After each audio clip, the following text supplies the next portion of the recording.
noite. Em apenas 30 minutos, vamos deixar você bem informado sobre as notícias de Minas nesta quarta-feira. Moradores de rua de Belo Horizonte serão levados para abrigos. A prefeitura avisou que o processo será firme, mas cuidadoso. Os pertences pessoais, por exemplo, não serão retirados à força. 19 pessoas foram presas pela Polícia Civil na segunda fase da Operação Contagem Mais Segura, mas a própria polícia reclama que prende e a justiça solta.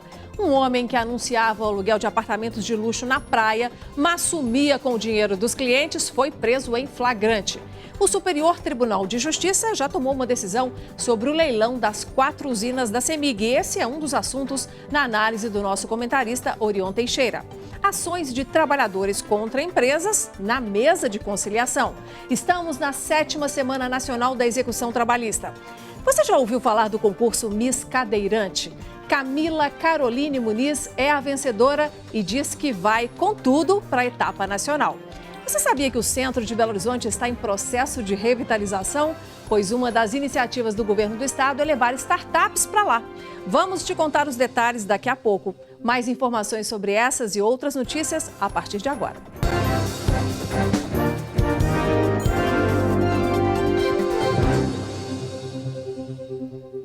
O número de moradores de rua cresceu em Belo Horizonte. Você, inclusive, já deve ter percebido isso. Uma pesquisa da Prefeitura aponta que mais de 4.500 pessoas estão desabrigadas e 63% delas estão na região Centro-Sul. Hoje foi anunciado um plano de retirada dessas pessoas que será feito, segundo o prefeito Alexandre Calil, com autoridade, mas com cuidado. Será dada atenção, por exemplo, aos pertences desses moradores de rua. Nada será retirado à força. O prefeito Alexandre Calil, acompanhado do vice Paulo Lamaque e 6 secretários, anunciou um pacote de medidas para melhorar a situação dos moradores de rua na capital. É uma operação que foi feita, como vocês verão aqui, com humanidade, com carinho, com muito trabalho, com todas as secretarias participando, mas será feita com autoridade. O plano municipal envolve vários setores, como educação, saúde, assistência social e serviços urbanos. A primeira ação, que deve acontecer assim que a portaria for publicada, é a orientação para que moradores de rua de 103 pontos do hipercentro tenham onde guardar seus pertences e liberem as vias públicas. É importante a gente esclarecer que toda a nossa articulação com a Secretaria de Planejamento Urbano é para que, ao mesmo tempo, nós vamos ter ampliação dessa retaguarda de atendimento com todas as ofertas e também que a atuação da fiscalização ela não retire, inclusive, pertences pessoais. Durante a apresentação deste pacote de medidas, também ficou garantida a abertura de 120 vagas em 2 novos abrigos que vão funcionar no centro da cidade. Um convênio com a Fundação Darcy Ribeiro para estes 2 novos abrigos foi assinado. As ações não serão realizadas como mutirões, assim como aconteceu com os camelôs, mas de maneira gradativa. A expectativa é que, com maiores oportunidades, o número de moradores de rua diminua. É um problema social muito mais complexo que o camelô e nós não vamos resolver isso com fiscalização.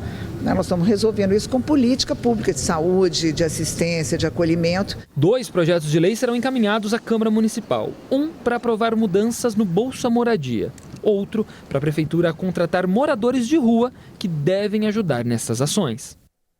Uma grande operação da Polícia Civil na Grande BH, batizada de Contagem Mais Segura, levou à prisão de 19 suspeitos. Foi a segunda operação desse tipo em poucas semanas. Mas sabe do que a própria polícia reclama? Que eles prendem e a justiça solta.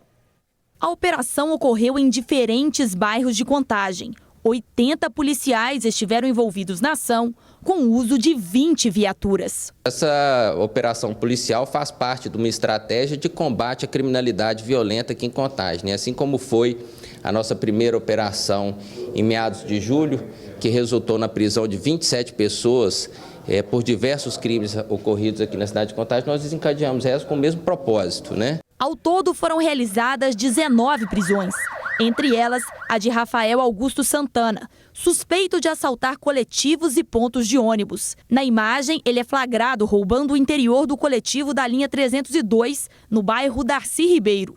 Ele pula a catraca, simula que está armado e pede para que as vítimas entreguem os celulares.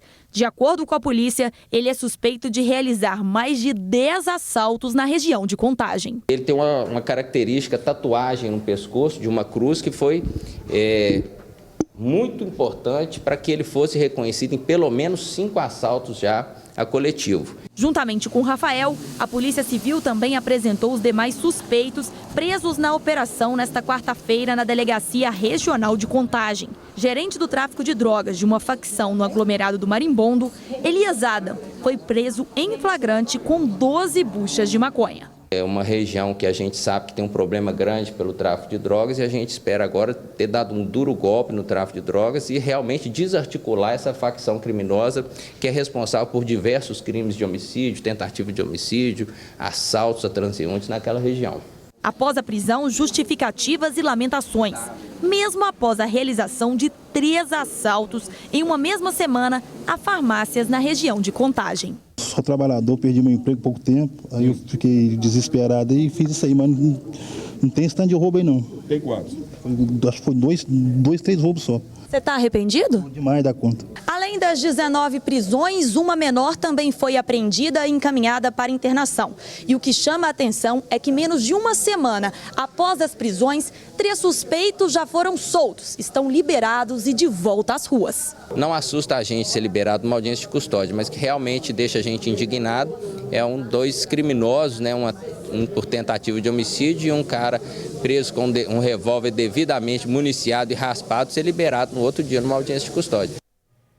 A Polícia Civil também prendeu em flagrante um homem que anunciava o aluguel de apartamentos de luxo na praia e em seguida sumia com o dinheiro dos clientes. Quem tem as informações é o repórter Diogo Ramalho.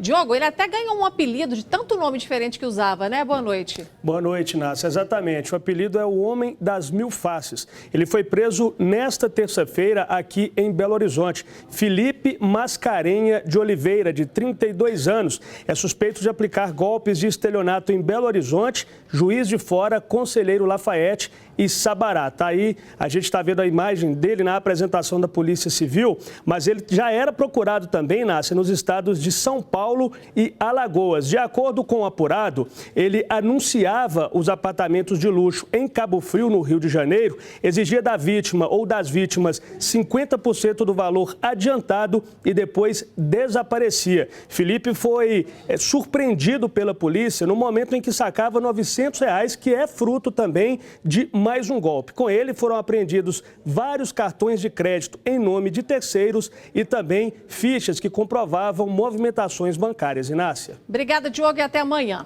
Até amanhã. O Tribunal Regional do Trabalho realiza a 7ª Semana Nacional da Execução Trabalhista até a próxima sexta-feira. O evento tem o objetivo de solucionar processos com dívidas trabalhistas que já têm condenação, mas que o devedor não cumpriu a decisão judicial. A Semana Nacional de Execução Trabalhista dá oportunidade aos empregados e empregadores de negociar os processos na fase de execução, ou seja, quando há uma sentença definida. Essa semana em que são incluídos apenas processos na fase de execução para tentativa de conciliação é importantíssima, não apenas pelo índice bastante satisfatório de acordos que os centros de conciliação têm conseguido, mas para imbuir as partes assim, cada vez mais numa cultura conciliatória, embora isso já seja intrínseco à Justiça do Trabalho. Só nesta vara da Justiça do Trabalho, a expectativa é que pelo menos 800 processos passem pela tentativa de conciliação. O Renan vai tentar negociar. Ele tem quase R$11 mil para receber há 2 anos de uma empresa de alimentos perecíveis. Para mim ajudar muito, porque eu estou desempregado, tenho um filho para criar, pago pensão e ajudo em casa. Está muito difícil para mim. A vaga de emprego está difícil, você bate na porta, fala que vai te ligar uma semana, não liga. A doutora Daniele, que está com diversos processos contra a mesma empresa, destacou a importância de conciliar. Acho que o acordo é sempre a melhor solução, né? Tanto para a parte reclamada, que eu acho que hoje as empresas estão numa situação tão difícil por causa da crise, tanto para o reclamante, que vira a página, né? Esquece aquela empresa e segue a vida e chega no propósito que eu acho que é bom para os dois lados. Mas a conciliação não fica limitada apenas a esta semana. Quem está com algum problema trabalhista pode procurar a Justiça do Trabalho. No site do tribunal tem um link onde está escrito lá, quer conciliar, e aí basta que a própria parte ou o advogado clique nisso e automaticamente já vem um e-mail aqui para a central, o resto a gente faz tudo. Leilão das 4 usinas da CEMIG está mantido para o dia 27 de setembro. O Superior Tribunal de Justiça suspendeu hoje a liminar que impedia a venda das usinas de Jaguara, Miranda, Volta Grande e São Simão. Em agosto, uma liminar do Tribunal Regional Federal da Primeira Região havia determinado a suspensão da venda das usinas, atendendo a uma ação popular. A União quer arrecadar 11 bilhões de reais com esse leilão e nos últimos 30 anos, as 4 usinas estiveram sob o comando da CEMIG, mas pertencem ao patrimônio do governo federal. A CEMIG aguarda que o ministro do Supremo Tribunal Federal, Dias Toffoli, conceda um mandado de segurança à empresa que pede a suspensão do leilão. E esse leilão aí das 4 usinas da CEMIG é um dos assuntos que vamos abordar agora na conversa com o nosso comentarista Orion Teixeira. E temos ainda outros assuntos, hein? Por isso, Orion, tempo curto, eu te proponho fazer um bate-bola, topa? Claro, boa noite a você, boa noite a todos. Bacana, então vamos lá, gente. Começando rapidinho. Para a gente conseguir aí deixar todos os nossos telespectadores em dia com a política. Então vamos lá. A primeira decisão aí do STJ de manter o leilão das usinas da CEMIG pode indicar, Orion, que a empresa mineira não tem qualquer chance ou não? Isso pode ser só mais um argumento nessa briga pelas usinas? São duas coisas, Nácia. A questão judicial está encerrada e parece que o leilão é inevitável. Isso não quer dizer que a CEMIG irá perder as 4 usinas. Ela tem um plano B, ela vai se associar aos chineses e participar do leilão, adquirindo aí as 4 usinas. A briga judicial tem uma estratégia de espantar os estrangeiros, aumentando a insegurança jurídica e baratear o preço no final. Ok, chineses que estão investindo tudo que podem na infraestrutura, não é só aqui no Brasil não, em outros lugares do mundo. Bom, outro assunto de hoje é o seguinte, a gente vai falar sobre a segunda denúncia contra o presidente Michel Temer por obstrução de justiça e participação em organização criminosa. O Supremo Tribunal Federal suspendeu a votação que estava em andamento, mas já com uma boa maioria, e essa votação indica que haverá então o envio da denúncia feita pela Procuradoria-Geral da República para a Câmara dos Deputados. Orion, a gente corre o risco de ver nessa segunda denúncia aquilo que aconteceu na primeira, que poupou o presidente Michel Temer de uma investigação? Com certeza, Inácia. Temer está perdendo de goleada no Supremo Tribunal Federal de 7-1, goleada alemã. Já perdeu de 9-0 na semana passada quando reclamou, contestou a suspeição aí do procurador-geral, o ex-procurador-geral Rodrigo Janot. Agora, o que o STF entendeu hoje? É que não cabe a ele examinar agora as provas que foram apresentadas, e sim se a Câmara dos Deputados autorizar o julgamento pelo STF, pelo Supremo Tribunal Federal. Tudo indica que lá na Câmara dos Deputados, Temer sabe como cooptar esses votos e impedir que o STF o julgue, apesar das provas robustas. Resumindo, então, a chance é muito pequena por enquanto, dele ser investigado. Outro assunto, gente, Câmara dos Deputados que rejeitou a mudança no sistema eleitoral para as eleições proporcionais. Seriam necessários 308 deputados votando a favor para então mudar um texto constitucional, mas apenas 205 disseram sim. Orion, isso significa que nas próximas eleições, tanto para deputados estaduais quanto para federais, vai continuar o processo de votação da mesma maneira? Muito provavelmente, Inácia, porque o que o político com mandato mais teme é a perda do mandato, é a morte política, a não reeleição. Então, esse sistema distritão aí, eles ficaram com medo de mudança à última hora, um ano das eleições, não conseguir se adequarem aí a essa mudança. Eles vão ter que fazer, sim, outra mudança, que é a questão do financiamento eleitoral. Hoje, só será eleito quem tiver muito dinheiro, amigo rico ou for muito conhecido. Mais uma notícia curtinha para você ficar bem informado, que é a seguinte, o PT já anunciou que quer a ex-presidente Dilma Rousseff como candidata por Minas ao Senado nas eleições do ano que vem. Orion, ela teria chances? Eu acho que até teria chance, mas eu acho que ela não vai cair nesse casuísmo do PT mineiro, porque ela não vive em Belo Horizonte, não vive em Minas Gerais, apesar de ser mineira há mais de 30 anos, ela mora em Porto Alegre e não vai cair nessa esparrela de transferir o título dela apenas para ser candidata e ser eleita. Nasceu aqui, mas mora lá, né? Exatamente. Ok, gente. E do nosso último assunto, nesse bate-bola aqui com o Orion Teixeira, que é o seguinte. A pesquisa recente divulgada ontem de intenção de votos aí para as eleições presidenciais do ano que vem, feito pela CNT-MDA, mostrou o Lula em primeiro lugar e com a menor rejeição entre os nomes apresentados. O Lula, pela pesquisa, venceria contra todos os nomes com os quais disputasse. Orion, os processos judiciais aí que envolvem o nome do presidente Lula não colocariam em risco a possibilidade dele se tentar uma reeleição? Há esse risco de impedimento judicial. Lula já é réu em 7 processos, já foi condenado em um deles. Mas quanto mais ele vira réu, mais ele cresce nas pesquisas, ao contrário de outros que desapareceram completamente do cenário político e de avaliação do eleitor, que é Aécio Neves, senador, e a Marina Silva da Rede. Então, Lula lidera em todos os cenários, na estimulada e na espontânea. Aguardemos os fatos. Obrigada, viu, Orion? Prazer, boa noite. Os servidores dos Correios fizeram uma passeata nesta tarde em Belo Horizonte em apoio à paralisação da categoria. A greve foi anunciada ontem pelo sindicato que reivindica a não privatização dos Correios e diz que não tem data para encerramento. Segundo os Correios, em Minas, a paralisação não afetou o atendimento. Todas as agências se encontram abertas e nenhum serviço foi afetado. No levantamento da empresa, apenas 4% da equipe aderiu ao movimento. Os Correios informaram que estão negociando e consideram a greve um ato precipitado. E veja agora mais notícias que são destaque nesta quarta-feira em Minas. Falhas na prevenção contra incêndio. Bombeiros vistoriaram 268 lojas na área central de Belo Horizonte na manhã de hoje para verificar equipamentos necessários para o combate ao fogo na Operação Alerta Vermelho. 96% dos estabelecimentos estão irregulares. Uma interdição parcial foi feita. 7ª morte por chikungunya. A informação foi confirmada pela Secretaria de Estado de Saúde. O caso foi registrado em Teófilo Otoni, no Vale do Mucuri. As outras 6 mortes ocorreram em Governador Valadares, no Vale do Rio Doce. Outras 15 mortes estão sendo investigadas. De janeiro a setembro deste ano, já são mais de 17.600 casos prováveis do vírus em Minas. A apreensão de drogas na Grande BH. A polícia encontrou 6.000 pinos de cocaína e dezenas de buchas de maconha no bairro Vila Ideal, em Ibirité. A PM informou que chegou às drogas com a ajuda de uma denúncia. No local funcionava um laboratório de refino de cocaína, onde foram apreendidos materiais e rádios transmissores. Nenhum suspeito foi preso. E veja a seguir, um prédio bem no centro da capital passa por uma verdadeira transformação para receber empreendedores que querem abrir novos negócios. Essa novidade você confere depois do intervalo, na nossa série de reportagens Minas que dá certo.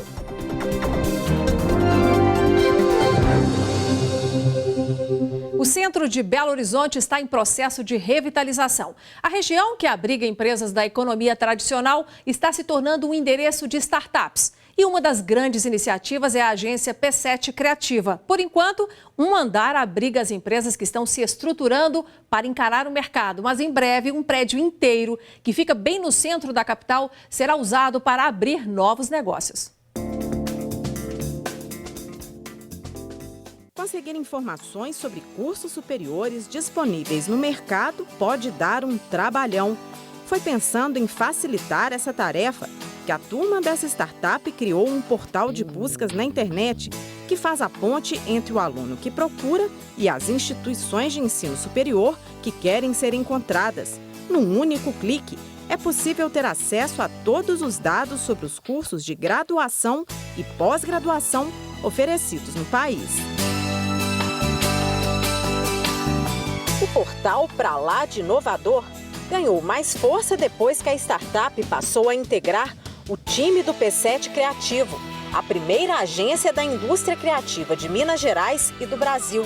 Aqui, os profissionais têm custos reduzidos para manter o negócio, o que é um incentivo e tanto. Isso facilita muito aí a vida do empreendedor, de quem está com startup e quem está querendo e precisando apenas de fazer o seu negócio crescer.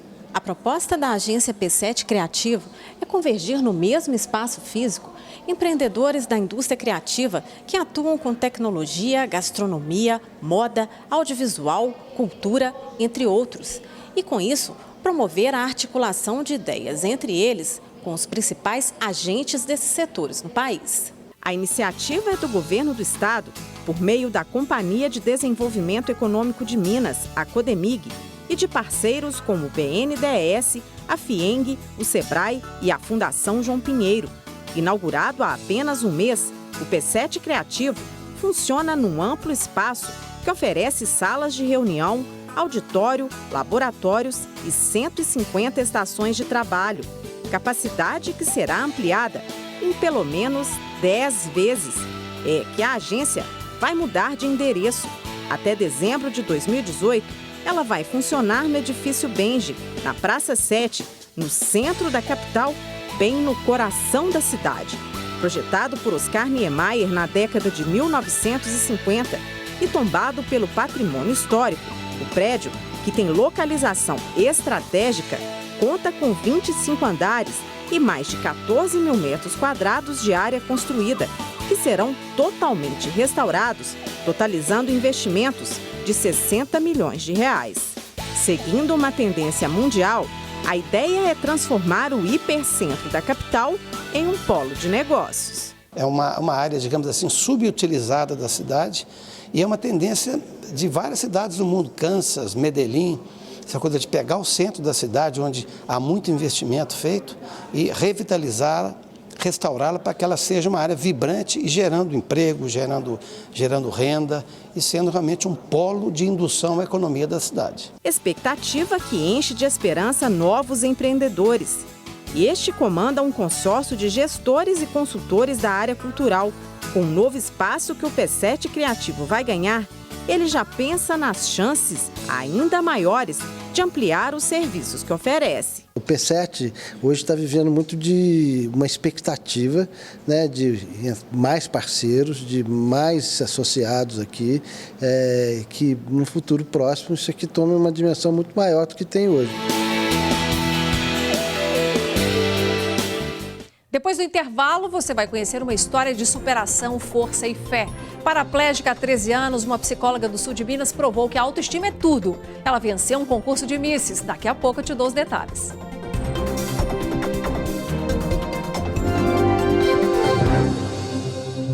Você certamente conhece os concursos de Miss, mas será que já ouviu falar do Miss Cadeirante? Pois essa modalidade também existe. A dona do título regional recém-conquistado é da cidade de Campestre, no sul de Minas. Camila Caroline Muniz é dona de uma história de superação e diz que vai, contudo, participar do Miss Brasil. Esta é a Camila Caroline Muniz. Ela tem 28 anos e é psicóloga e acaba de ser eleita Miss Minas Gerais Cadeirante. O concurso iniciou o processo seletivo há 3 meses e a surpresa com o título veio na semana passada. Inicialmente o concurso seria só em Brasília, mas teve uma repercussão muito grande, então decidiram estender a nível nacional. Então eu mandei algumas fotos para o pessoal que estava organizando o concurso e a gente passou por alguns testes, a gente conversava um pouco com eles. E agora, na última sexta-feira, eu fiquei sabendo que eu fui eleita a Miss Minas Gerais. Camila ficou paraplégica há 13 anos depois que sofreu um acidente de bicicleta quando passeava com os amigos. Em nenhum momento eu pensei em desistir. Então, sempre corri atrás dos meus sonhos. Logo após o acidente, eu comecei a fazer alguns trabalhos como modelo, então isso já melhorou minha autoestima também, já não me deixou tão abalada. O fato de estar em uma cadeira de rodas não foi obstáculo.